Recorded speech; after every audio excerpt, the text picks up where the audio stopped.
नमस्कार, मी विलास बडे. या बुलेटिनमध्ये आपल्या सगळ्यांचं स्वागत. बुलेटिनच्या सुरुवातीला देशाची चिंता वाढवणारी बातमी. आतापर्यंत चक्रीवादळ हे संध्याकाळपर्यंत पश्चिम बंगाल आणि ओडिशा किनारपट्टीवर पोहोचेल असं सांगितलं जात होतं. वादळ सध्या बंगालच्या खाडीच्या पलीकडे जात आहे आणि आज पहाटे 6:30 वाजता वारा 180 किलोमीटरच्या वेगानं वाहत आहे आणि सुपर चक्रीवादळाच्या पूर्वी ओरिसाचा केंद्रपारा आणि बालासोरचं चित्र हे जोरदार वारे वाहू लागलेले आहेत. महाचक्रीवादळ अम्फाननं रौद्र रूप धारण केलेलं आहे. पश्चिम बंगाल आणि ओडिशा राज्यांना अतिसावधानतेचा इशारा देण्यात आलाय. सोसाट्याच्या वाऱ्यासह आलेल्या या वादळानं ओडिशाच्या अनेक भागात मुसळधार पाऊस कोसळायला सुरुवात झाली आहे. पश्चिम बंगालमधील दिघापासून 670 किलोमीटर आणि ओडिशातील पारादीपपासून 520 किलोमीटर अंतरावर बंगालच्या उपसागरात या वादळाचं केंद्र असून ते ताशी 14 किलोमीटर वेगानं उत्तर पूर्वेकडे सरकतंय. अम्फन चक्रीवादळाच्या धोक्याच्या पार्श्वभूमीवर पश्चिम बंगालच्या किनारपट्टी भागातील सुमारे 3 लाख नागरिकांना सुरक्षित ठिकाणी हलवण्यात आलंय. तसंच वादळाचा धोका टाळण्यासाठी सर्व खबरदारीची पावलं उचलली जात असल्याचा दावा पश्चिम बंगालच्या मुख्यमंत्री ममता बॅनर्जींनी केलाय.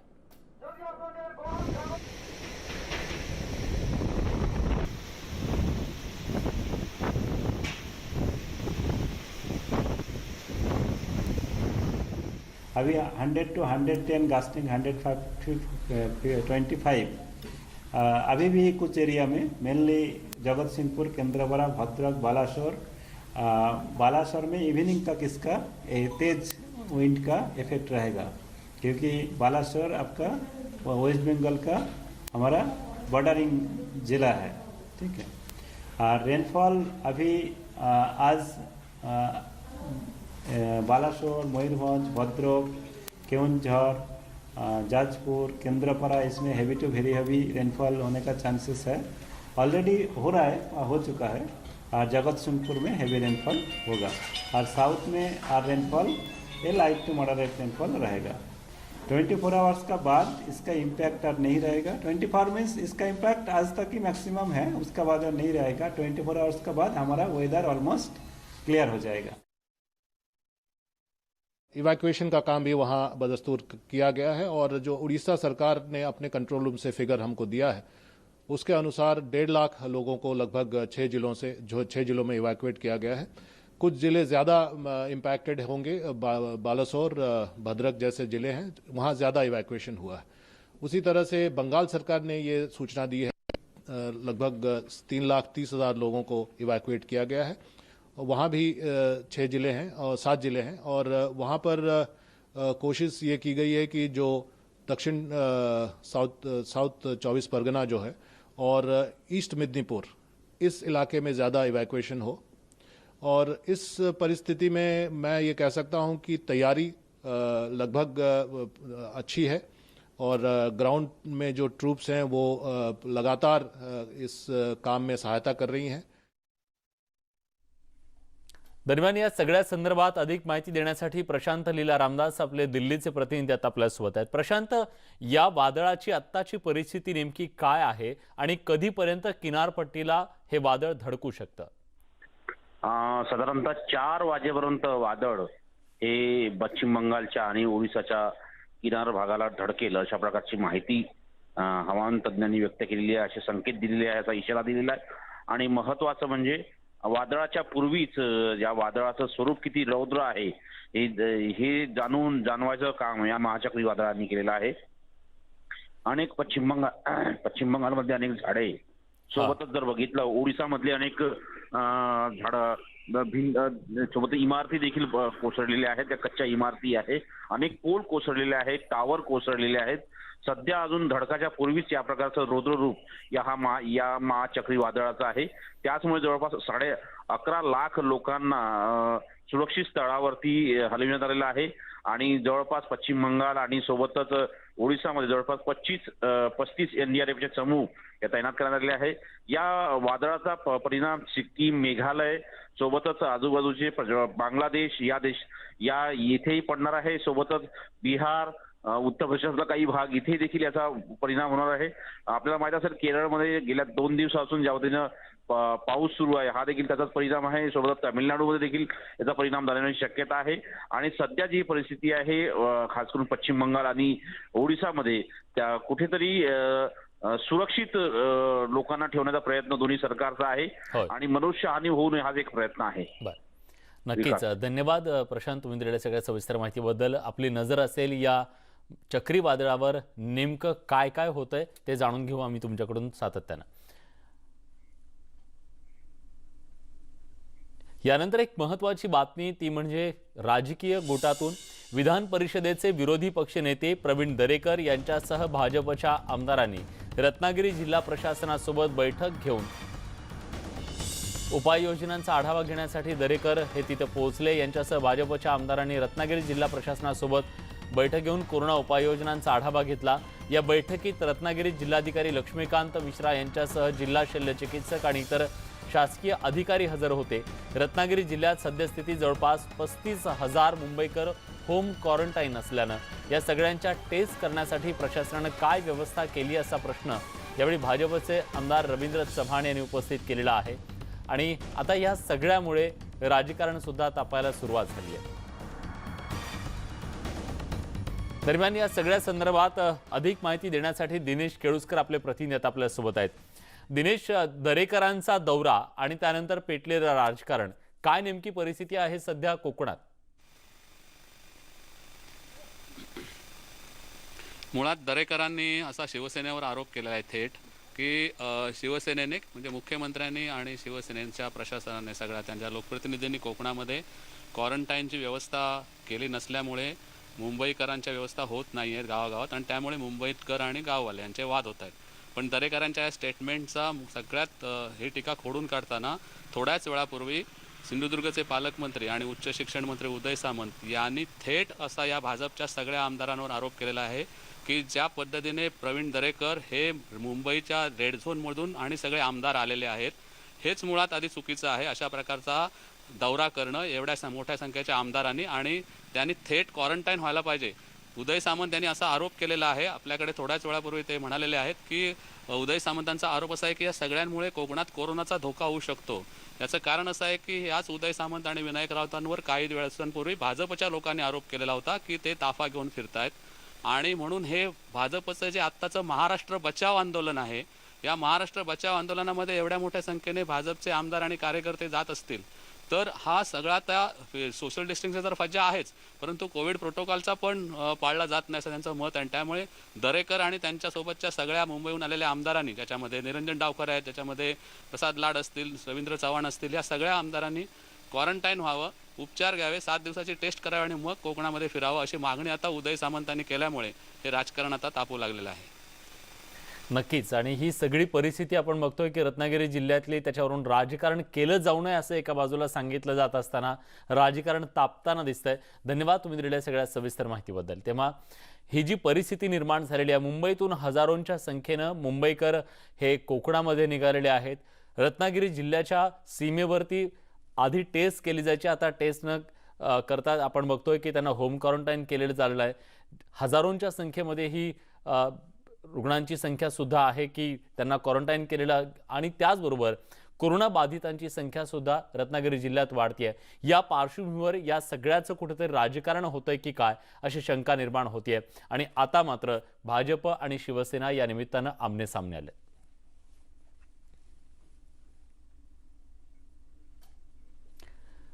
कोरोना विरुद्धच्या लढ्यात राज्यातील महाविकास आघाडी सरकार पूर्णपणे अपयशी ठरलंय. त्यामुळे आता सरकारला जागं करून प्रभावी काम करण्यास भाग पाडण्यासाठी भाजपनं महाराष्ट्र बचाव आंदोलन सुरू केलंय.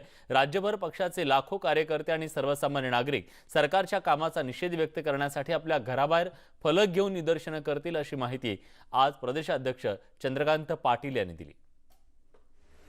पहिला कोरोना पेशंट महाराष्ट्रामध्ये 9 मार्चला सापडला. त्याच दिवशी केरळामध्ये पहिला पेशंट सापडला. केरळची संख्या 70 दिवसामध्ये 1000 क्रॉस झाली नाही आणि महाराष्ट्रातली 70 दिवसातली संख्या ही 40,000च्या दिशेने चालली आहे. केरळातलं मृत्यू हे 12 क्रॉस झाले नाही. आणि महाराष्ट्रातल्या मृत्यूची संख्या आता 1300 क्रॉस करून 1400 कडे निघालेली आहे. हे पूर्णपणे महाराष्ट्राचं सरकार, ठाकरे सरकार पूर्णपणे अपयशी झाल्याचं उदाहरण आहे. 70 दिवसामध्ये विरोधी पक्ष म्हणून भारतीय जनता पार्टीने आणि सर्वसामान्य माणसांनी संकट खूप मोठं आहे, त्यामुळे सहकार्य केलं पाहिजे, संकट खूप मोठं आहे, सहकार्य केलं पाहिजे अशी भूमिका ठेवली. पण आता लोक सुद्धा त्यांच्या मनातला राग लपवू शकणार नाहीत आणि विरोधी पक्ष म्हणून सुद्धा भारतीय जनता पार्टीला आपली भूमिका बजावावी लागेल. आणि त्यामुळे काल महाराष्ट्रातल्या सगळ्या तालुका केंद्रामध्ये तहसीलदारांना आणि कलेक्टरना निवेदन देण्याचा कार्यक्रम आपण केला. आणि 22 तारखेला मेरा अंगण मेरा रणांगण, महाराष्ट्र बचाव अशा प्रकारची भूमिका घेऊन महाराष्ट्रातल्या लाखो लोकांना आपल्याला आपल्या घरासमोर सोशल डिस्टन्सिंगचं भान ठेवून पण निषेध व्यक्त करणारं रिफ्लेक्शन, मग काळे बोर्ड्स असतील, काळ्या रिबिन्स असतील, काळे मास्क असतील, काळे शर्ट असतील, काळ्या ओढण्या असतील, असं निषेध व्यक्त करणारा कार्यक्रम महाराष्ट्र बचाव या नावाने आपल्याला करायचा आहे. कोरोनाच्या परिस्थितीमध्ये येणाऱ्या अडचणी आणि समस्यांच्या अनुषंगाने मुख्यमंत्री उद्धव ठाकरे चित्रपट निर्माते, नाट्य निर्माते, कलाकार, दूरचित्रवाणी वाहिन्यांचे निर्माते यांच्याशी व्हिडिओ कॉन्फरन्सिंगच्या द्वारे चर्चा करत आहेत. तत्पूर्वी मुंबईतील विविध वृत्तपत्र वितरकांशी देखील मुख्यमंत्र्यांची व्हिडिओ कॉन्फरन्सिंगच्या द्वारे सुबोध भावे, आदेश बांदेकर, निखिल साने, नितीन वैद्य, अतुल परचुरे, अवधूत गुप्ते, मंगेश कुलकर्णी, रवी जाधव, विजू माने, राहुल देशपांडे या सगळ्यांसोबत त्यांनी संवाद साधलेला आहे. आणि सध्या जी परिस्थिती निर्माण झालेली आहे यातून मार्ग कसा काढायचा याबद्दल चर्चा सुरू असल्याचं कळत आहे. उदय जाधव आपले प्रतिनिधी आहेत, आपल्यासोबत आहेत. उदय, काय नेमकं बैठकीत सुरू आहे आणि या सगळ्यांच्या नेमक्या काय मागण्या आहेत? विलास, आपण बघतो की जेव्हापासून महाराष्ट्रामध्ये कोरोनाचा प्रादुर्भाव सुरू झालेला आहे तेव्हापासून सर्वच क्षेत्र खूप प्रभावित झालेले आहेत. महाराष्ट्रातलं फिल्म इंडस्ट्री असेल, चित्रपट उद्योग असतील किंवा नाटक क्षेत्र असेल, दररोजच्या ज्या डेली सोप निर्माण करणाऱ्या ज्या मालिकांचे जे निर्माते असेल ते असेल, असं सर्वच क्षेत्र बाधित झालेले आहेत. हे जे सर्व मनोरंजन क्षेत्र आहे हे क्षेत्र महाराष्ट्राला खूप मोठा महसूल देणारं क्षेत्र आहे आणि या क्षेत्रावरती कोरोनाचा खूप मोठा परिणाम झालेला आहे. कारण सर्वांचे शूटिंग्स थांबलेले आहेत, सर्वांचे जे डेली प्रोडक्शन निघतात ते एडिटिंग पासून सर्व गोष्टी थांबलेल्या आहेत. त्यामुळे ह्यातून या क्षेत्राला कसा काय दिलासा मिळू शकतो, नेमकं काय त्यासाठी मदत मिळू शकेल या संदर्भात महाराष्ट्रातले ज्येष्ठ कलाकार असतील, सर्व मनोरंजन वाहिन्यांचे प्रमुख सीईओ असतील, या सर्वांची आता मुख्यमंत्री उद्धव ठाकरे यांच्याशी व्हिडिओ कॉन्फरन्सिंग द्वारे चर्चा होत आहे. या चर्चेमध्ये या मनोरंजन क्षेत्राला नेमक्या काय काय अडचणी उद्भवलेल्या आहेत, काय त्यांच्या समस्या आहेत, या सगळ्या जाणून घेऊन राज्य सरकारकडनं या मनोरंजन क्षेत्राला काय मदत करता येईल या संदर्भात चर्चा सुरू आहे. मुख्यमंत्री उद्धव ठाकरे यांनी या मनोरंजन क्षेत्राला सर्वतोपरी मदत करण्याचं आवाहन केलेलं आहे, आश्वासन दिलेलं आहे. त्याचबरोबर यांच्या ज्या काही अडचणी असतील त्या दूर करून किंवा सुरक्षितरित्या त्यांचं कामकाज कसं सुरू करता येईल या संदर्भात काही उपाययोजना करता येईल का याबद्दल प्रामुख्याने चर्चा सुरू आहे. जर का सुरक्षिततेच्या सर्व काळजी घेत असतील तर निश्चितच त्यांचं जे काम आहे, डेली शेड्यूल्स आहेत, त्यांना अनुमती देता येईल. मात्र सुरक्षेची काळजी ही सर्वात प्रथम आहे. त्यामुळे सुरक्षेच्या संदर्भातच मुख्यमंत्री या सर्व कलाकारांशी आणि जे दिग्गज सीईओ आहेत मनोरंजन क्षेत्रातले या सर्वांशी चर्चा करतायत, त्यांच्या अडचणी प्रथम जाणून घेत आहेत आणि त्याच्यावरती काय उपाययोजना करता येईल आणि त्यांना काय काय मदत हवी आहे या कोरोनाचा प्रादुर्भाव सुरू असताना देखील त्या संदर्भात खास करून ही चर्चा सुरू आहे. काय निष्पन्न होतं हे बघावं लागणार आहे. राज्य सरकारकडनं या मनोरंजन क्षेत्राला काय मदत मिळते आहे, त्यांना किती अनुमती मिळते आहे हे देखील आता पाहावं लागणार आहे. नक्कीच धन्यवाद उदय, तुम्ही दिलेल्या सगळ्या सविस्तर माहितीबद्दल. कोरोनाच्या पार्श्वभूमीवर चौथा लॉकडाऊन सुरू झालाय तरी भिवंडीतील नागरिकांना कोरोनाचं गांभीर्य नसल्याचं आपल्याला पाहायला मिळत आहे. नागरिक आपली वाहनं घेऊन बाजारपेठेत येताना दिसत आहेत. छत्रपती शिवाजी महाराज चौक ते मंडई परिसरात प्रचंड वाहतूक कोंडी झाली. मात्र प्रशासन वारंवार आवाहन करून सुद्धा नागरिक ऐकत नाहीयेत. कोरोनाचा धोका वाढण्याची शक्यता त्यामुळे निर्माण झाली आहे. आता प्रशासनानं कडक भूमिका घेण्याचं ठरवलंय.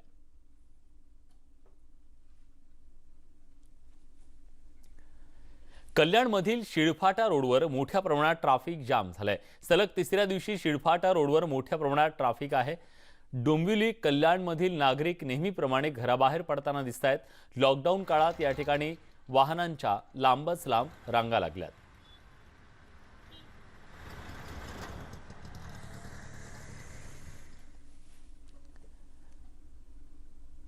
ब्रेकनंतर तुमचं पुन्हा एकदा स्वागत। माजी मुख्यमंत्री आणि विधानसभेचे विरोधी पक्षनेते देवेंद्र फडणवीस यांनी राज्यपालांना दिलेल्या निवेदनावर रोहित पवार यांनी टीका केली आहे। राज्याच्या काळजीपोटी वारंवार राज्यपालांकडे तक्रारी करण्यापेक्षा जबाबदार विरोधी पक्षनेता म्हणून मुख्यमंत्र्यांशी संवाद साधणं योग्य ठरू शकेल असं ट्विट रोहित पवार यांनी केलंय। कोरोनाचं संकट हाताळण्यात राज्य सरकारला अपयश येत असल्याचा आरोप फडणवीसांनी केला होता। त्याकडे लक्ष वेधण्यासाठी त्यांनी राज्यपाल भगतसिंग कोश्यारी यांची भेट घेतल्याचं ट्विट त्यांनी केलं। त्याला उत्तर देताना रोहित पवार यांनी हे उत्तर दिलंय। आरोप प्रत्यारोप सोडले तर आपण मांडलेले मुद्दे महत्त्वाचे आहेत, त्यावर सरकार आणि मुख्यमंत्री काम करत असल्याचं रोहित पवार यांनी म्हटलंय। तेव्हा आपण बघतोय की सातत्यानं माजी मुख्यमंत्री आणि विरोधी पक्षनेते देवेंद्र फडणवीस हे राज्यपालांची भेट घेत आहेत। त्यावरून त्यांना ट्रोल सुद्धा केलं जातंय, त्यावर प्रश्न विचारले जात आहेत।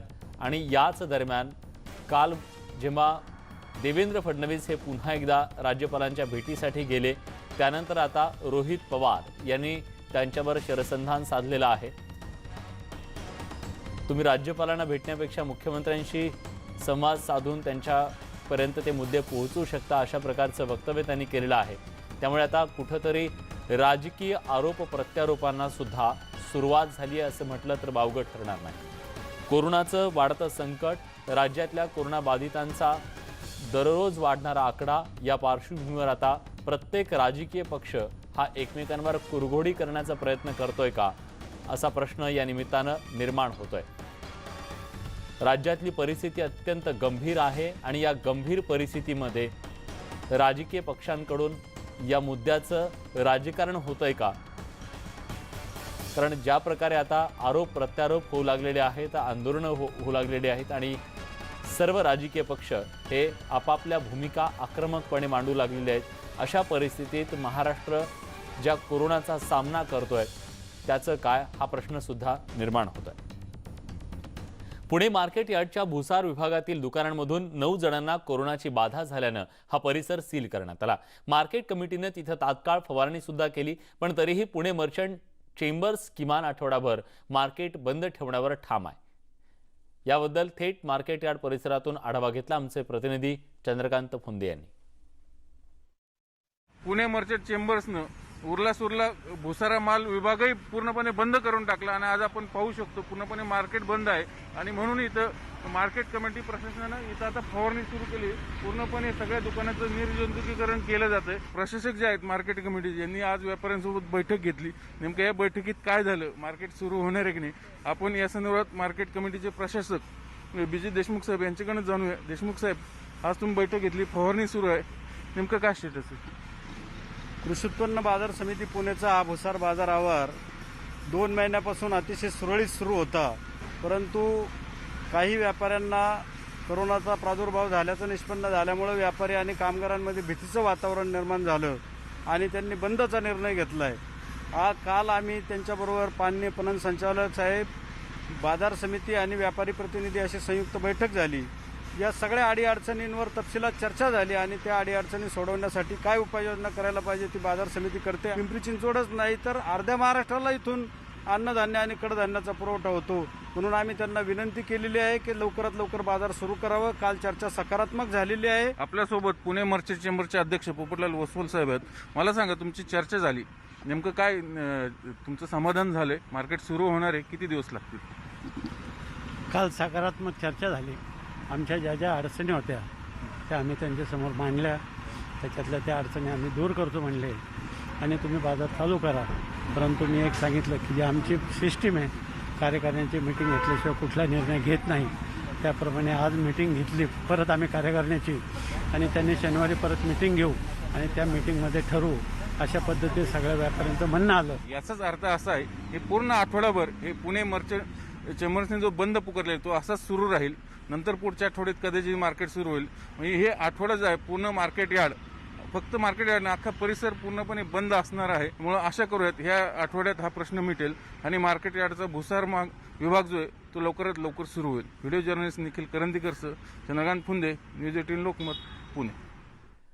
एकीकडे जगासमोर कोरोनाचा सामना करण्याचं एक मोठं आव्हान आहे, तर दुसरीकडे आपण बघतोय की उद्योगांच्या बद्दल ठप्प पडलेली अर्थव्यवस्थेला गती देण्यासाठी म्हणून धडपड सुरू आहे। या जागतिक संकटानं जशी सगळी आर्थिक गणितं बदलून टाकली आहेत तसंच भविष्यातील जागतिक व्यापाराची धोरणं सुद्धा बदलली जाणार आहेत।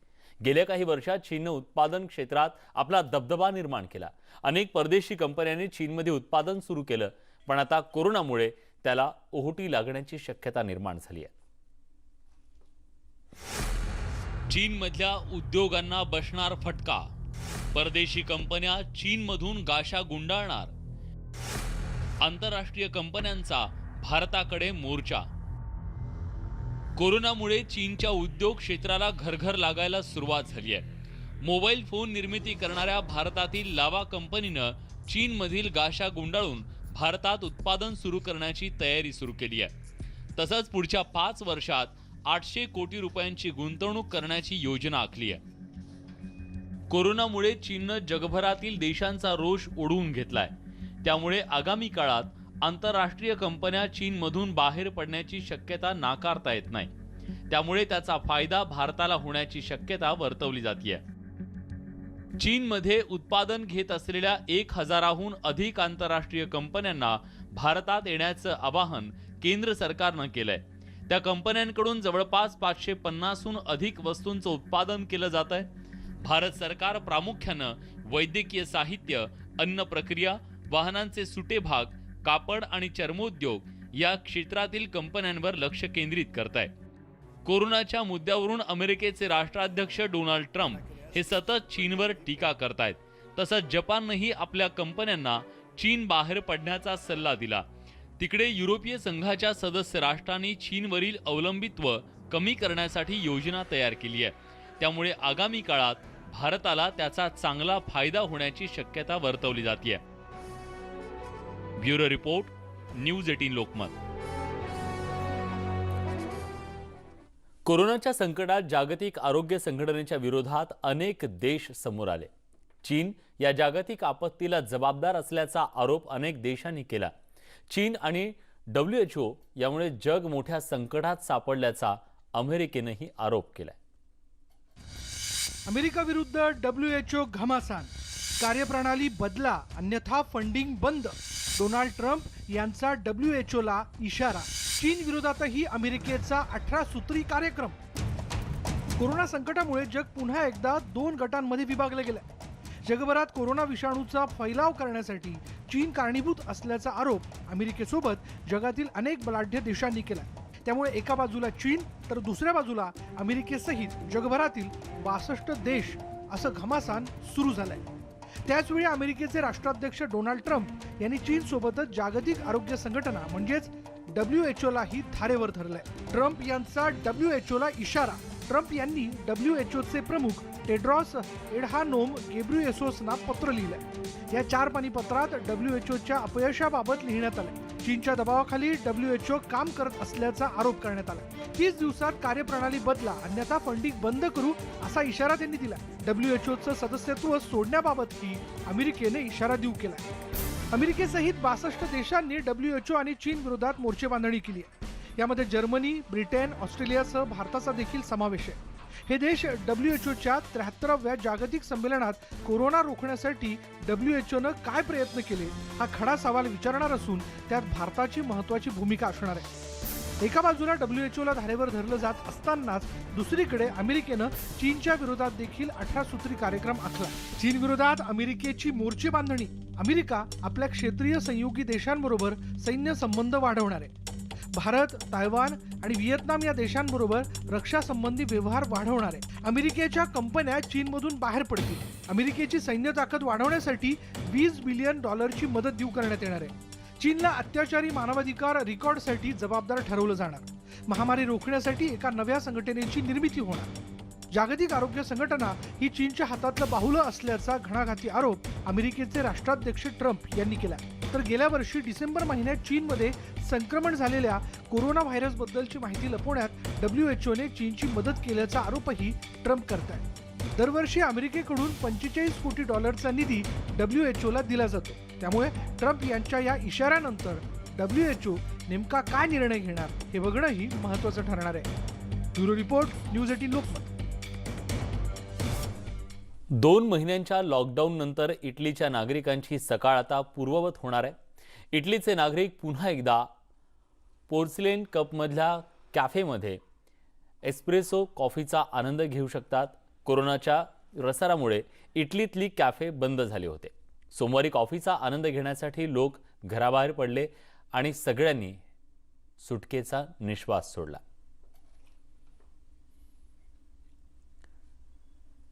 राष्ट्रीय नाट्यगृह इमारत पाडण्याच्या विरोधात अल्बानियातले नागरिक सलग दुसऱ्या दिवशी रस्त्यावर उतरले. कोरोनाच्या सोशल डिस्टन्सिंगची पर्वा न करता लोकांनी इमारतीजवळ निदर्शनं केली. कलाकारांनी या लोकांना मार्गदर्शन केलं.